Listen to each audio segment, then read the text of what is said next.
Em nome do Pai, e do Filho, e do Espírito Santo. Amém.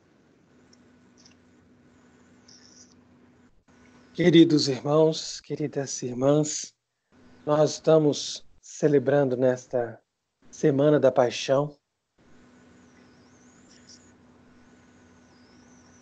toda essa dimensão que nos conduz ao conhecimento de Cristo através dos seus sofrimentos.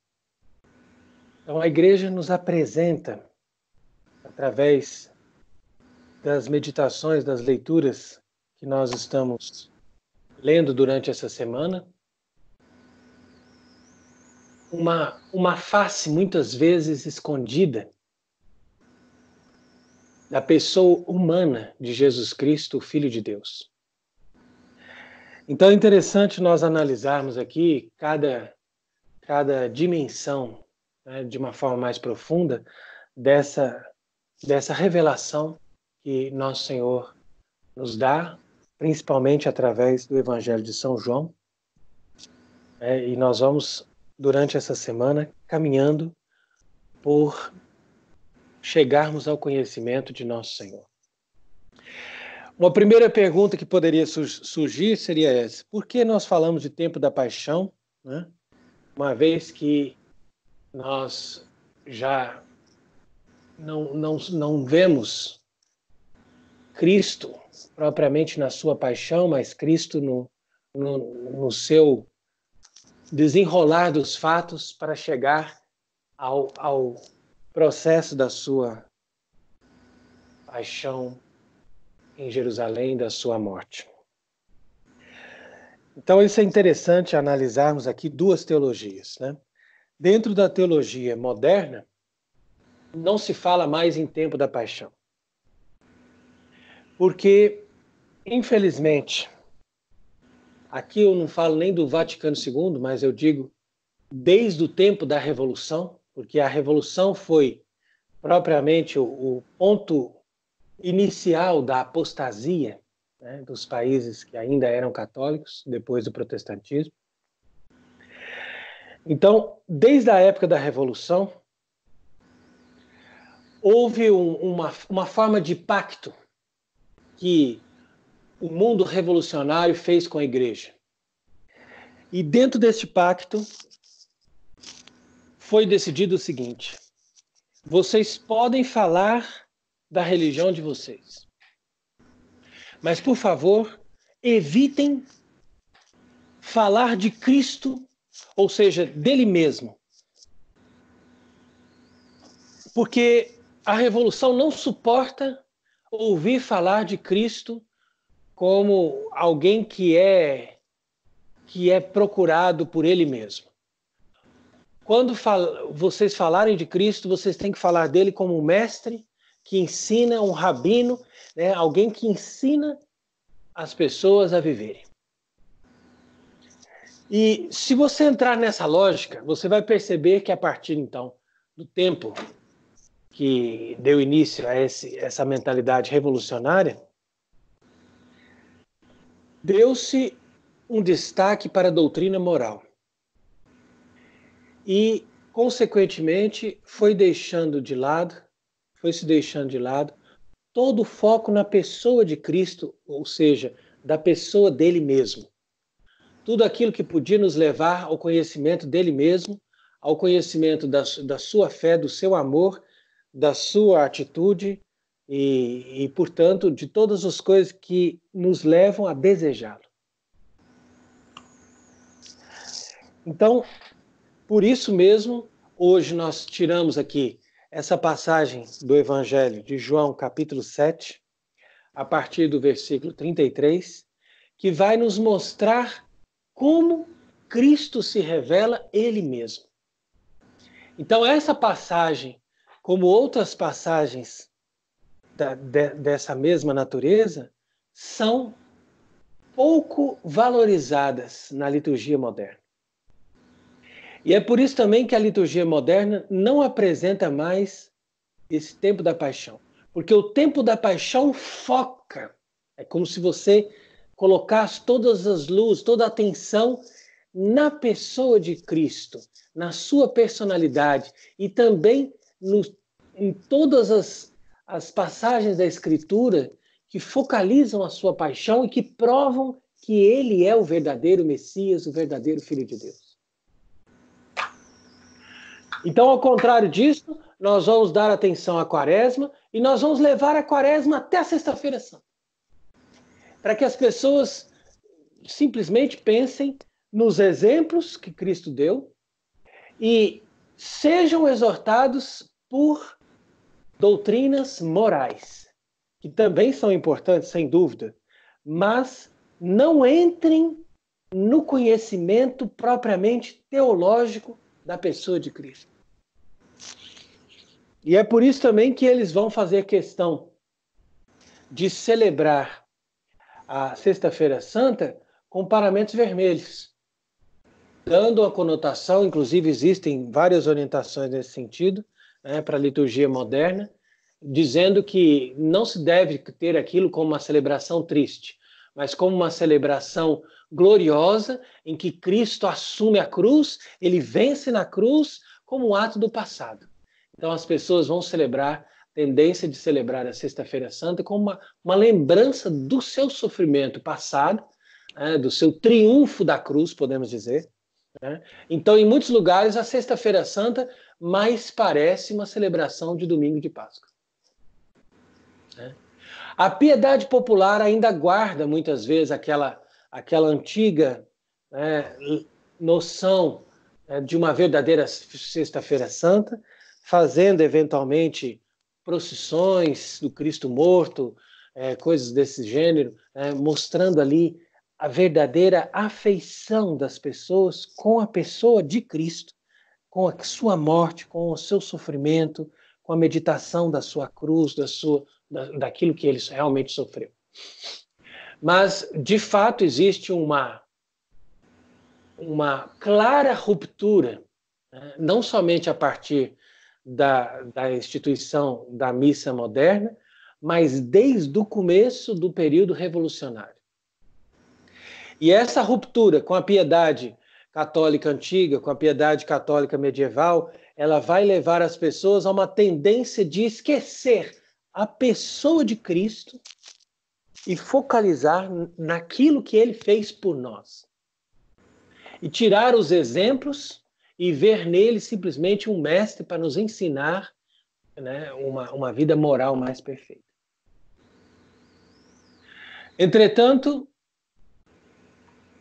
a verdadeira liturgia e a verdadeira fé católica nos levam a uma perfeição de união com Deus, e essa perfeição e essa união com Deus não pode ser atingida sem o conhecimento da pessoa dele e sem focalizarmos no amor dele. Aqui já me veio um exemplo extraordinário, que é a própria Santa Teresinha, viveu, portanto, no período pós-revolucionário, mas num ambiente que não estava ainda contaminado pela noção revolucionária de religião. E, portanto, ela vivia em torno da meditação, da paixão, várias vezes pintou a sagrada face de Cristo, várias vezes ela chorou naquela face, várias vezes ela escreveu poemas, contemplando essa paixão, esse sofrimento, destacando cada detalhe da sua humanidade, do seu sofrimento, da sua dor. Então ela foi lá na fonte beber. E lá nessa fonte ela encontrou uma bebida deliciosa, que é o amor de Jesus Cristo. E assim poderíamos citar exemplos de muitos outros santos. Nós não podemos aqui deixar de constatar que mesmo após a Revolução, a Igreja ainda tinha essa força de mostrar o seu Senhor, mostrar de onde vinha a sua vida, o seu amor, a sua glória, a sua energia, tudo estava nele, tudo estava em Cristo.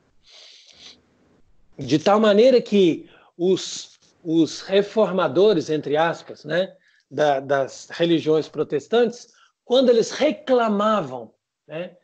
Que a Igreja Católica não tinha um foco em Cristo, que não tinha uma visão cristocêntrica, né? Que dava muita atenção a santos, essas coisas. Isso é bem evidente. Isso é bem evidente. Eles o faziam por falta de conhecimento da religião católica.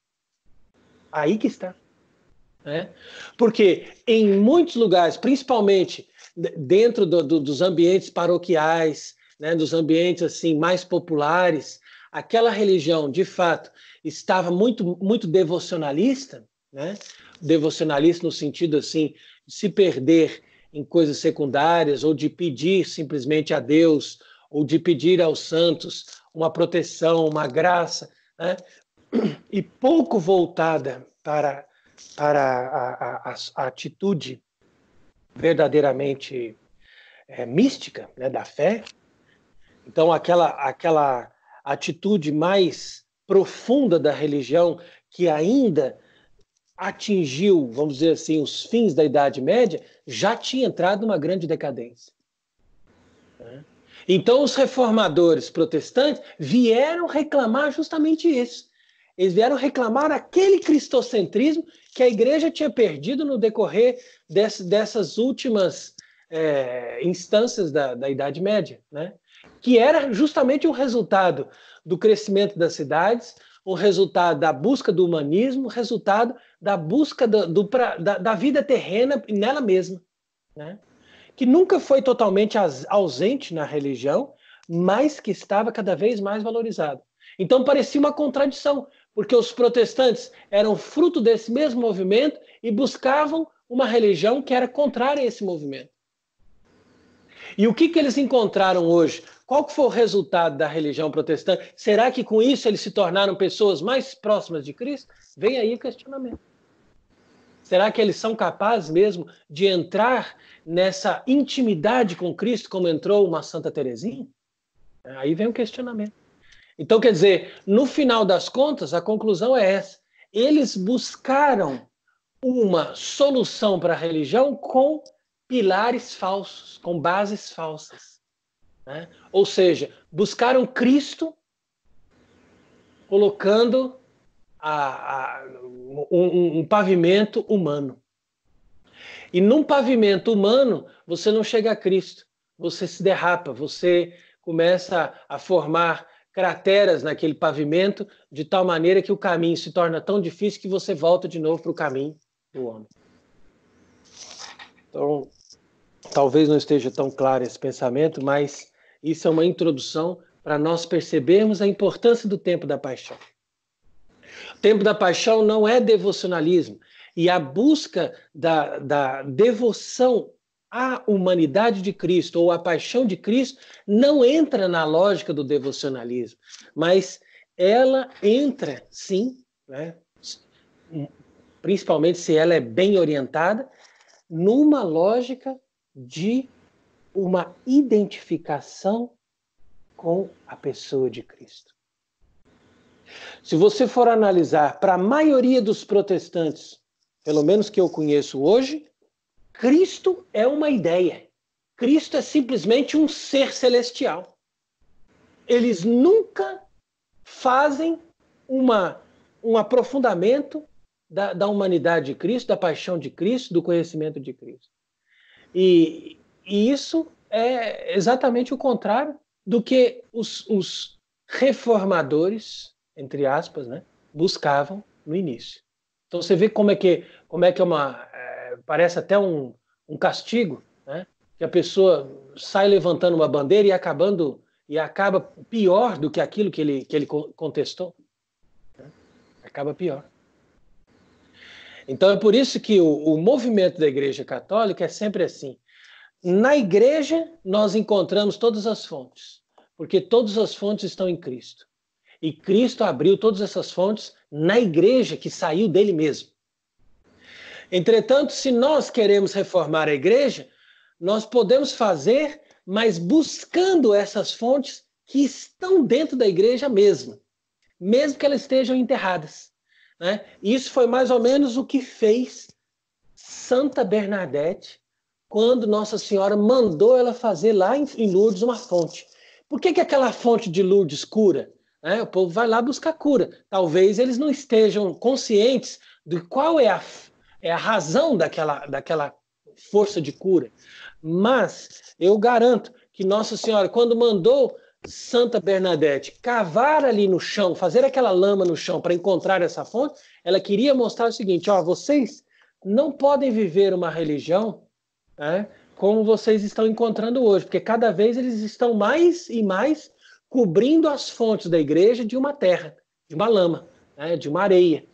Então vocês vão ter que cavar, encontrar nas raízes dessa religião, né, nas raízes da religião católica, a substância, a fonte, né, as grandezas da verdadeira fé, para que ali vocês encontrem a cura de todos os males do vosso século. E ali nós estamos falando do século XIX, que é justamente o século que produziu a apostasia, o século que produziu o Vaticano II, que produziu todo esse movimento do modernismo, o liberalismo. Todos os erros estão ali, no século XIX. Por quê? Porque o século XIX é o desencadear das ideias revolucionárias que eles acumularam, como se fosse um rio que acumulou lá numa barragem durante séculos, e lá no século XIX eles ficaram livres para desembocar isso na mente das pessoas e na sociedade. Hoje em dia nós não temos mais necessidade disso, porque as pessoas já não pensam mais. Então, se elas não pensam, não precisam mais de pensadores, nem para o bem, nem para o mal. Simplesmente eles podem fazer o que quiser com a sociedade. Eles usam da mídia, fazem o que as pessoas, colocam ali o que as pessoas precisam pensar e pronto. Né? Mas se tem um momento da humanidade que foi o momento do debate, o momento da discussão, o momento em que Cristo foi confrontado com o mundo, né, de uma forma violenta, foi o século XIX. Exatamente no meio do século XIX, a aparição de Nossa Senhora de Lourdes. Então você percebe como tudo tem uma ligação. Né? E ali nós vamos entender por que isso também tem ligação com esses evangelhos que nós estamos lendo, porque nós estamos destacando agora, no tempo da paixão, as passagens do evangelho de São João que mostram os debates entre Cristo e os seus opositores. E esses debates é que são reproduzidos nesse contexto do século XIX. E é ali que nós, como igreja, né, temos que sustentar o debate de Cristo e defender os valores desse debate que Cristo sustentou. Né? Ali, Cristo sustentou diante dos judeus 3 argumentos fundamentais. Primeiro, que ele tem a verdade. E ali você vai ver, no século XIX, eles contestarem a própria ideia da verdade. Né? Isso já foi antes, né? Mas eu digo que o século XIX, que através da Revolução, colocou essa ideia de que a verdade é uma coisa subjetiva. Cada um tem a sua verdade. E Cristo vai dizendo ali, nesses debates, ele tem a verdade. Ele é a verdade. Ele pode nos conduzir à verdade. Depois, além da verdade, ele sustenta que ele é o verdadeiro Messias, ou seja, o esperado de Israel. Apesar de que ele não vai entrar na lógica que eles querem, né, da salvação política, da salvação temporal, mas ele vai mostrar a salvação espiritual. Entretanto, ele é o verdadeiro Messias que vai cumprir as Escrituras. E depois ele vai mostrar também que, além de ser o Messias, ele é a pessoa do Filho de Deus, gerado, não criado, consubstancial ao Pai, por quem todas as coisas foram feitas. Deus de Deus, luz da luz, e Deus verdadeiro de Deus verdadeiro. Olha só que coisa impressionante. Nenhum judeu, com certeza, estava preparado para isso. Até aí a gente até entende, né? Porque em nenhum momento a Escritura tinha dado essa noção tão clara. Mas depois eles começaram a entender que, de fato, ele é o Deus bendito, ele é o Adonai, ele é o Senhor que falou com Moisés. Né? Agora, para eles entenderem que ele é o Senhor que falou com Moisés e que estava ali agora como um homem de 30 anos, né, era difícil. Era difícil. Isso aí a gente tem que concordar que não era fácil. Muitos queriam entender, muitos queriam fazer força para compreender aquilo, mas ainda ficaram confusos.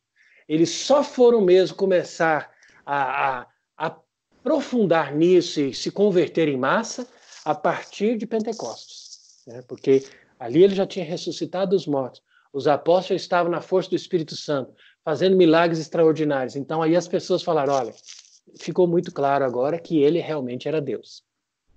Mas até então, para eles era toda uma revelação muito difícil, né? Então vamos vendo aí que nosso Senhor, ele fala dele, né, como alguém que é Deus.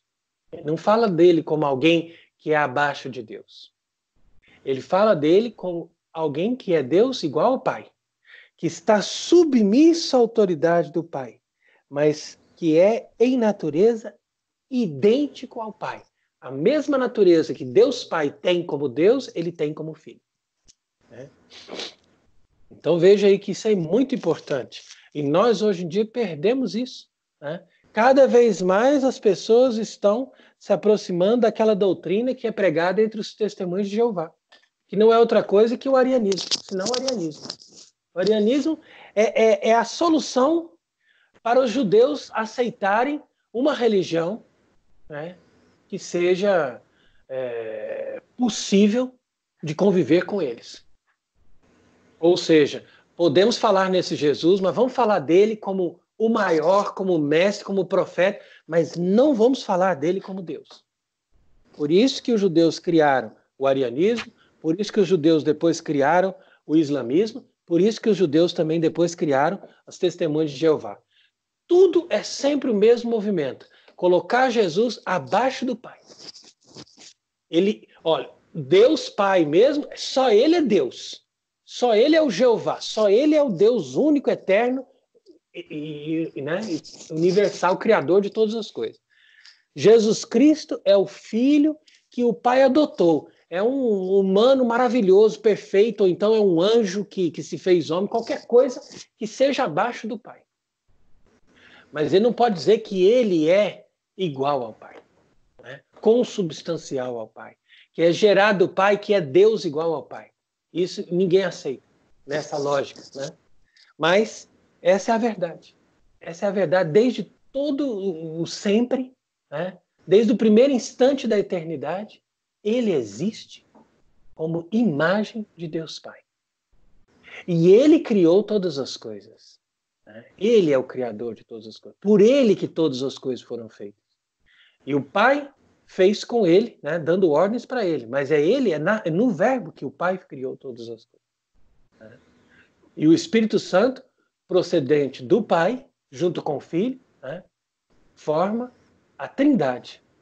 Então essa é a revelação suprema, né, do mistério da nossa religião.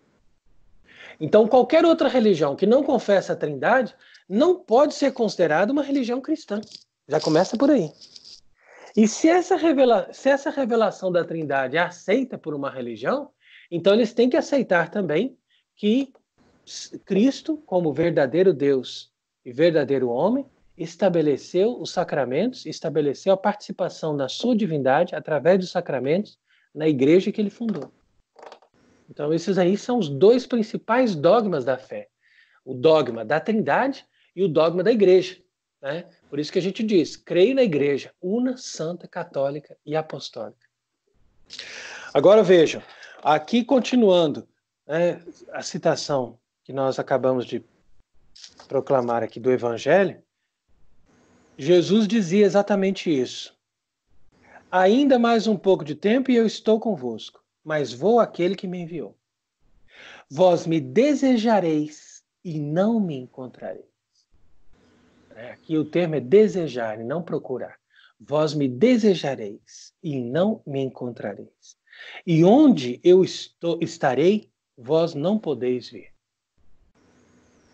Então essa é a parte, né, que é a mais impressionante dessa passagem do Evangelho, né? A mais tocante de todo esse texto aqui do Evangelho de João, capítulo 7, porque Jesus está dizendo, vós me desejareis. Quando que a pessoa vai desejar Cristo? Mesmo os opositores, de alguma forma, eles vão desejar o momento Cristo, né? Se eles, de certa forma, forem salvos, né, num arrependimento final, e forem no purgatório. Então aqui Jesus acaba de fazer uma descrição exata do sentimento de uma alma do purgatório. Você me deseja, mas não me encontra. E onde eu estou, você não pode ir. Exatamente como disse Abraão, disse para aquele rico, né, que queria que ele fosse para o lugar onde estava Lázaro, né, mas Abraão disse para ele, ó, onde nós estamos você não pode chegar, porque tem um abismo entre nós. Qual que é o abismo que Deus colocou entre o céu, as almas que estão bem-aventuradas no céu, e as almas do purgatório? O abismo é exatamente o abismo da nossa fragilidade humana. Se a pessoa se preencheu de Cristo, ela não tem necessidade do purgatório. É isso também que os protestantes não entendem, né? Os protestantes dizem, Deus já nos salvou gratuitamente e nós não precisamos de obras para chegar no céu. Ok, você não precisa de obras, mas você precisa se preencher de Cristo. Isso é uma obra, né? Isso é uma obra. Você não precisa fazer as obras como faz um espírita, que vai lá e diz assim, eu vou fazer isso, porque isso aqui vai melhorar a minha situação lá no karma, né? O meu karma vai melhorar e eu vou poder reencarnar menos, ou então já vou me libertar. Não, não é assim. Mas você trabalha, né? O trabalho espiritual que a gente faz é para preencher o abismo do nosso vazio, da nossa fragilidade, do nosso nada, com Cristo. E é nisso que consiste a obra do cristão. Por isso que São Tiago diz, a fé sem obras é morta. Por quê? Porque você precisa trabalhar essa obra. E essa obra consiste, sobretudo, na humilhação, né? Porque se você está cheio de você mesmo, né, você pode ser o cristão mais observante, mas você está cheio de você mesmo. O que vai acontecer? Você vai morrer e vai para o purgatório. Para quê? Para poder se esvaziar de si mesmo e depois atravessar esse abismo que você não preencheu, que é o abismo da sua própria, do seu próprio nada. Agora, se a pessoa trabalha dentro dela o esvaziamento dela mesma pelas obras de humildade, né, pela humilhação, sobretudo, não só por obras concretas, mas por obras que façam a pessoa se esvaziar de si mesma, do seu ego, do seu orgulho, né, de tudo aquilo que identifica ela com o amor dela mesma, com o amor próprio, né? Então, ela, uma vez se esvaziando desse amor próprio, ela vai ser capaz de ter sede. E ela vai procurar beber. E ela vai encontrar a fonte que é Cristo. E vai se preencher de Cristo. E assim ela vai estar numa proporção tal que ela seja capaz de ir para o céu, porque ela está capaz de se identificar com ele, né? Por causa do amor. Por isso que o primeiro mandamento é fundamental. Amarás o Senhor teu Deus de todo o teu coração. Esse amarás é o desejar. Mas esse desejo, ele não acontece enquanto você não conhece Cristo. Porque Deus, né, no sentido desse mandamento, é uma ideia. E a gente não é possível, para a nossa natureza humana, amar uma ideia. Você pode ser grato a alguém que é uma ideia que parece que te ajudou em algum momento, mas de uma forma invisível. Mas se você não amar Cristo na sua humanidade, no conhecimento da sua paixão, no conhecimento da sua pessoa concreta, você não será capaz de cumprir o mandamento e, portanto, você não será capaz também de entrar nessa lógica de amar a Deus de todo o coração. Então, o que nosso Senhor está dizendo aqui é muito sério. Vocês vão me desejar e não vão me encontrar. E os judeus vão dizendo, mas onde é que ele vai? Como é que a gente vai fazer isso? Será que ele vai pregar para os gentios? Que estranho essa palavra. Será que ele vai sair agora para pregar para os gregos? para os africanos, para os asiáticos e vai ficar num outro lugar, né? Os caras vão fazendo essas hipóteses, né? Onde que é esse lugar que a gente não vai poder vir? Então ficou nessa hipótese. Daí vem ali o Salmo 41, né? Que a gente propõe como a meditação do Salmo de hoje, porque esse Salmo fala também desse desejo, né? Assim como deseja o servo pelas fontes das águas, deseja assim a minha alma por ti, Senhor. E a minha alma está com sede do Deus que é forte e que é vivo. Então você deseja o Deus forte e vivo, né? Mas você encontra ele morto e fraco na cruz. Então, olha, veja como tem toda uma oposição, e nessa lógica das oposições é que a pessoa vai encontrando a verdadeira vida, a verdadeira força, né? A princípio, você olha para a cruz, você vê ele morto e fraco. Mas, na verdade, ali ele é forte e vivo. Ele é forte porque ele vence a morte. E ele é vivo porque ele manifesta que ele ultrapassa todos os poderes, todas as ondas da morte, todas as potências infernais, né, que são verdadeiramente as possuidoras das chaves da morte, né? Então veja ali, ó, é como vai dizer no Apocalipse, eu tenho as chaves da morte, né? Você vê a potência dele? Aquele mesmo que está lá destruído na cruz, depois nós vamos encontrar ele no Apocalipse, todo reluzente, todo forte, vai dizendo, eu sou aquele que venceu, eu tenho as chaves da morte. Então vejam, para mim foi lágrimas dia e noite, dizendo, onde está o teu Deus? E aí eu procurei, né, me recordar daquelas... Quando eu passava pelos tabernáculos admiráveis até a casa de Deus. Então esse salmo ele tem uma mística profunda, porque os tabernáculos admiráveis que fala aqui, né, não são outra coisa senão cada estágio da vida espiritual da pessoa. Como Santa Teresa fala das 7 moradas, né? Até chegar na casa de Deus. E a casa de Deus seria exatamente aquele cubículo que fala no Cântico dos Cânticos, fala assim, ele me introduziu lá no seu cubículo, né? O esposo me introduziu lá na sua adega, né? Lá onde ele guarda os vinhos, lá na cave, lá embaixo, né? Aquele lugar escondido. Essa é a casa de Deus. E ali diz, na voz de exultação, nos sons de festa, né? E agora, por que está triste a minha alma? Por que conturbas? Né? Então veja a sensação da pessoa que sente aquele desejo e ao mesmo tempo não encontra. Acontece aqui de uma forma mística aquilo que nosso Senhor disse para os judeus: vós me procurareis e não me achareis. Né? Aí vem, por exemplo, a dor de uma alma que gostaria muito de estar comungando nesses dias e não encontra um lugar onde ela pode ter uma missa, onde ela pode receber a comunhão, né? Isso é mais ou menos o efeito daquela alma do purgatório também, que está sendo purificada exatamente no desejo.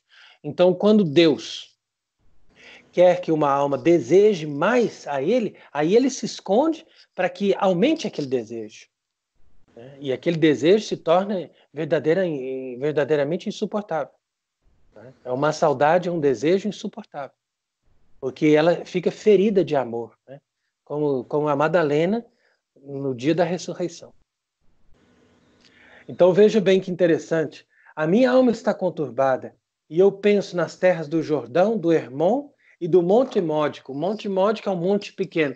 Então, o Jordão, o Hermon e o Monte Módico, ou Monte Pequeno, são os 3 lugares onde você vai ver Deus se revelar ao seu povo, né? Então ele deu a lei, ele ao mesmo tempo fez eles atravessarem o Jordão. E qual que é aquele monte pequeno? O Monte Pequeno não é outro senão o Monte das Oliveiras. O Monte das Oliveiras foi o último lugar onde Cristo deu o seu recado de amor à sua esposa. Ao mesmo tempo, os outros doutores vão dizer que o Monte Módico, o Monte Pequeno, é o Monte Calvário. Que ali também ele se encontrou num pequeno monte e ali ele mostrou toda a sua capacidade de amor numa desintegração do seu ser humano, né, para que nós pudéssemos ser atraídos para ele. Por isso que ele dizia, quando tiveres exaltado o Filho do Homem, né, eu atrairei todas as coisas a mim. Então essa atração é uma atração da alma que atinge a sensibilidade do amor. Né? Porque todos nós, seres humanos, nós temos um desejo de nos apaixonar. E nós temos desejo de amar uma pessoa infinitamente. Mas só que a gente projeta aquele amor, né? Porque como a gente não encontra alguém perfeito, então a gente projeta aquele amor numa pessoa e é por isso que tem muitos casais que dizem ou meu bem, ou meu amor, ou minha vida, né? São títulos que a gente deveria dar só para Deus, né? Mas a pessoa vai lá e chama o outro assim, a não ser no momento que está brigando, né? Aí muda, né? Muda os termos. Mas normalmente ela vai chamar a pessoa como se a pessoa fosse Deus, porque esses títulos você só dá para Deus, né? E é Deus que merece o título de amor, nossa vida, nosso bem, né? Porque Ele é tudo isso verdadeiramente. Mas como a alma não tem a sensibilidade de encontrar essa água viva nele, então ela vai atrás de outras coisas que preencham, né? Ou vai atrás de paixões. Mas ali, nosso Senhor, na cruz, ele vai se mostrar como o amor perfeito de toda a alma, né? E quando uma alma tem essa sensibilidade que eu disse, né? Ou seja, quando ela adquire a lógica espiritual, né? Quando ela entende que ela tem que amar de uma forma espiritual, aí ela começa a ter capacidade de entrar em sintonia com esse amor de Cristo. Se ela não fizer isso nessa vida, vai fazer no purgatório. Então, por isso que esse salmo aqui também, ele está próprio para o ofício das almas, né? Dos defuntos. Então, por isso que diz, ó, toda tua excelsa tua, et fluctus tui super me transier, né? Então, tudo que era a tua coisa, as coisas grandes e os teus fluxos, né, passaram sobre mim. Então, quer dizer que Deus permitiu que aquela alma sofresse toda aquela violência, né, a força do conhecimento que ela vai ter através da paixão. Porque na paixão, Cristo sofreu na nossa humanidade e esse é o link que nós temos entre nós e Deus. Né? É a ligação, é o cabo, né, que liga um aparelho até outro. É a paixão de Cristo. Porque ali ele sofreu na carne. Então, nós queremos ser espirituais, mas a gente tem a lógica da carne. Então, a gente tem que entrar na lógica do sofrimento da carne de Cristo para entender que a comunicação do amor pode ser tanto por carinhos carnais, como por sofrimentos que eu faço pelo outro. Né? Então, nisso vem a lógica da paixão. Por isso que diz, ó, in dia mandavi Dominus misericordiam sua, et nocte canticum eis. Então, no dia, o Senhor me mandou a sua misericórdia e na noite ele me mandou o seu cântico. Né? Por quê? Porque no dia ele fez o sacrifício da cruz. E na noite ele enviou o seu cântico, que era a noite do Monte das Oliveiras. Ele estava ali durante aquela noite, como que cantando o amor divino, né? Todos os cânticos do amor divino, aqueles cânticos que nós encontramos no Antigo Testamento, né? Especialmente no Cântico dos Cânticos, os cânticos de amor que Salomão canta para sua amada, né? Ali ele realizou tudo isso de uma forma mística no Horto das Oliveiras. Por isso que fala, à noite veio o seu cântico. E ali diz, ó, também, né? Por que me esqueces? Por que está contristada, né? Por que estou contristada enquanto o inimigo me aflige? Porque o inimigo, né, no caso o demônio, ele tem esse gosto de nos mostrar os nossos pecados ou de nos mostrar a nossa distância entre nós e Deus, né? Para tirar a esperança daquela alma se unir a Deus. Então, essa alma está nesse sentimento, nessa tristeza, né? Enquanto ela diz, abissus abissu invocat, in voce caractarum tua. Então quer dizer que nas vozes das tuas cataratas, das suas cachoeiras, o abismo invoca um outro abismo. Então é aquilo que eu estava dizendo. O abismo que separa o céu do purgatório, ou seja, o nosso ser pecador, né, mesmo que já esteja remido com o sangue de Cristo, ainda precisa preencher esse abismo, né? Preencher esse abismo. E esse abismo vai ser preenchido pelas muitas águas que saem das fontes do coração de Cristo. E ali vão estar um abismo atrás de outro abismo, porque quanto maior a nossa humilhação, mais ele vai querer que nós sejamos mais humilhados ou mais esvaziados para poder preencher com a sua glória e com o seu poder. Então isso aqui é impressionante como esse salmo, depois vocês podem meditar melhor, ele é um verdadeiro guia, né, de vida espiritual. Mas continuando o evangelho, nosso Senhor vai dizer exatamente isso, né, que no maior dia da festividade, né, que era justamente aquela festividade que eles estavam celebrando ali, a festa das tendas, né, nosso Senhor clamava dizendo, se alguém tem sede, venha a mim e beba. Né? Nós hoje contemplamos isso com beleza, mas imagina alguém na escadaria do templo, clamando para todos, né, as pessoas ali, tá, com certeza um momento de calor, e ele está dizendo, se alguém tem sede, venha a mim e beba. Todo mundo podia olhar para ele e pensar, esse homem é louco, né? Ele está ali falando umas coisas assim, dá atenção não, que ele é louco. Né? Então veja como que a apresentação que ele faz das coisas, às vezes, mais místicas e mais poderosas, são feitas, às vezes, num contexto que não encaixa, né? que não tem ali um entendimento, justamente porque ele não faz questão que as pessoas entendam ou que as pessoas...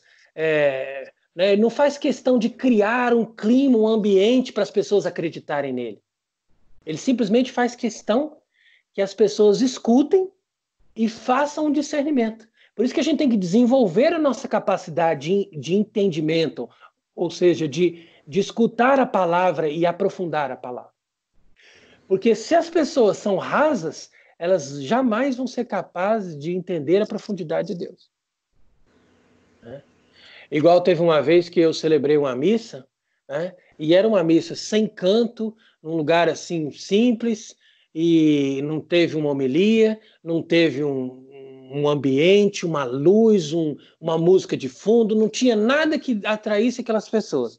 E aquelas pessoas, então, depois vieram falar assim para mim, de fato, a gente agradece pela missa, mas assim, foi uma missa meio chata, né? Meio seca, né? Parece que não teve nada assim para atrair a gente. A gente não gostou muito da missa, não. Eu falei assim, pois é, o problema é seu, porque ali estava o Senhor do céu e da terra, o mesmo Cristo, Senhor do universo, né? Talvez vocês vão gostar muito do culto protestante que tem ali na esquina, que vai ter jogos de luz, vai ter uma música de fundo maravilhosa, vai ter coisas emocionantes, e você vai estar envolvido naquela atmosfera e você vai dizer, Deus se manifestou ali para mim. Por quê? Porque você entra na lógica dos sentidos, dos sentimentos, e não na lógica do entendimento, da palavra. Né? Que é a palavra que deveria te atingir e você entrar naquele mistério daquela palavra e se aprofundar naquilo. Né? Igual o argumento que eu acho muitas vezes um dos mais imbecis é de contestar a igreja na sua tradição antiga, dizendo que a igreja insistia em dar para o povo uma língua que ninguém entendia, no caso o latim. Né?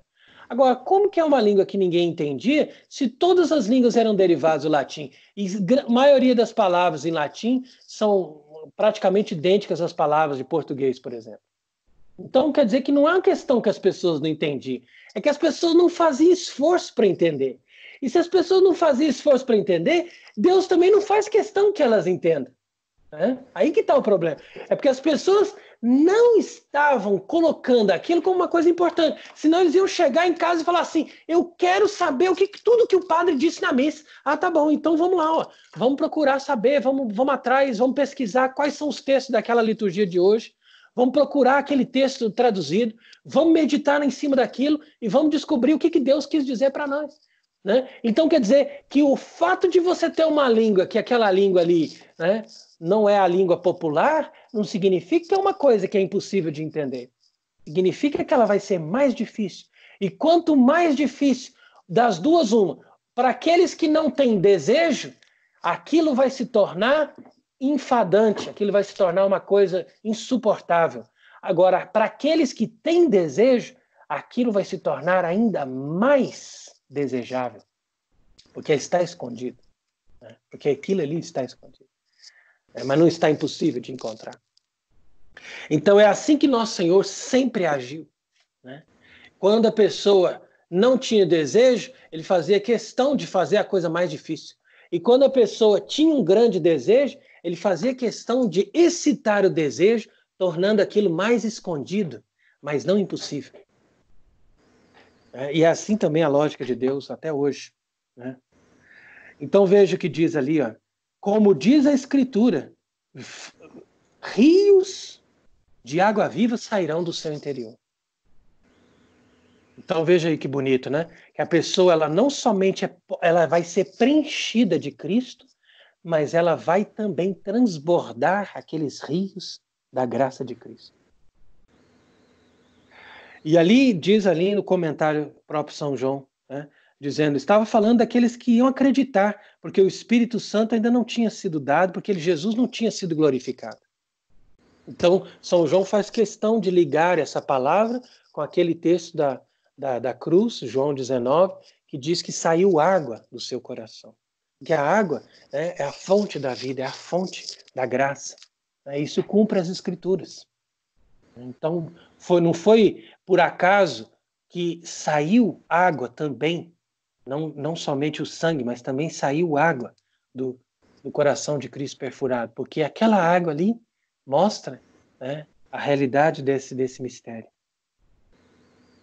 E ali, quando as turbas, as multidões começaram a ouvir essa palavra, alguns diziam, ele é verdadeiramente o profeta, ele é verdadeiramente o Cristo. E outros contestavam, mas será que Cristo vem da Galileia? Mas estranho, parece que ele tinha que vir de Belém. Então, discessio facta est in turba propter ei. O que quer dizer isso? Houve um cisma no meio da multidão por causa dele. Então, o que aconteceu naquele momento ali, que foi um momento crucial já nos últimos tempos da vida pública de Nosso Senhor, foi que cada vez mais estava se formando um cisma, ou seja, uma divisão, aquele ele chama de discêncio. Então, discêncio é uma palavra, dissêncio, aliás. Dissêncio é uma palavra latina que significa uma divisão, uma distinção, um cisma. Né? Em outros lugares também São João vai dizer que houve um cisma entre eles. Né? E esse cisma vai acontecer sempre. Por quê? Porque acontece uma divisão daqueles que querem e daqueles que não querem. Ou daqueles que estão merecendo a graça de perceber e de ver, e aqueles que não estão merecendo essa graça por causa da sua dureza, do seu orgulho, da sua maldade, etc. Então veja aí que o Evangelho nos fala muito, né? Esse Salmo 41 também nos deu uma visão profunda daquilo que nós estamos vivendo nesse tempo da paixão. Eu recomendo Vossa Caridade a meditar nisso, para nós entrarmos profundamente nesse tempo da paixão que nós estamos celebrando. Amém.